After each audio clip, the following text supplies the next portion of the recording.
Tonight, we turn to the Democratic Republic of Congo, DRC, where the escalating conflict has reached a critical point.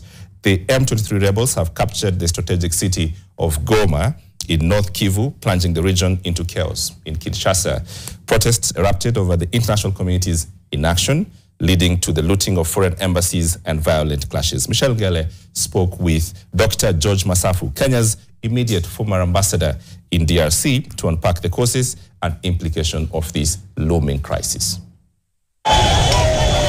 Sounds of looting outside foreign embassies in Kinshasa in the Democratic Republic of Congo. Foreign embassies in the city, including Kenya's embassy, have been targeted by angry crowds, frustrated with the international community's failure to intervene in the latest wave of conflict.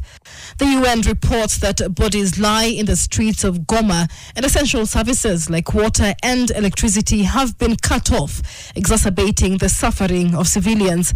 M23 claims the rebellion stems from unfulfilled promises of the 2009 peace agreement. However, their resurgence is deeply tied to the region's long history of resource exploitation, weak governance, and external interference. To understand the depth of this crisis, I spoke with Dr. George Masafu, Kenya's former ambassador to the DRC, for insights into the causes and far-reaching consequences of the conflict.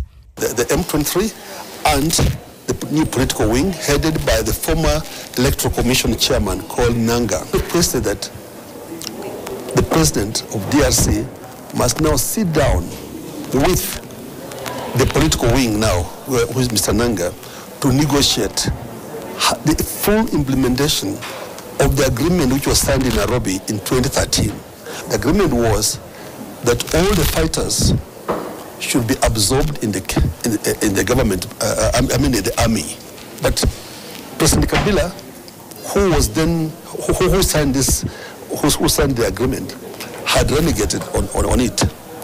So when the new president came in, President Tshisekedi, in 2018, now they were coming to him saying, now, can you now implement our agreement of 2013? But the president said, but I was not there. That was not, it's not me who signed it. And two, I'm an officially elected government. I cannot negotiate with rebels at high level. The role of Rwanda in this conflict is critical. Kinshasa has accused Kigali of backing the M23 rebels, claims supported by multiple international reports. Rwanda, however, denies the allegations, citing its own security concerns in eastern Congo. So we have a lot of Rwandese who are in DRC, and then the Rwandese also who are in Rwanda. So the argument is, can you accommodate the Rwandese-speaking group in DRC as Congolese? But there's that stigma that you are Rwandese, therefore you have to go back. And now this is what now M23 came up to form like a community defense force. But if we are going to be forced out, we have to fight to retain our rights in DRC. But the worst thing is, when there was the genocide in Rwanda in 1994, the group who engineered the massacre in DRC, in Rwanda, called FDLR, when they were defeated in Rwanda, they ran away and came to Congo, and they formed that FDLR. So FDLR are Rwandese rebels who have sworn to overthrow the Rwandese government.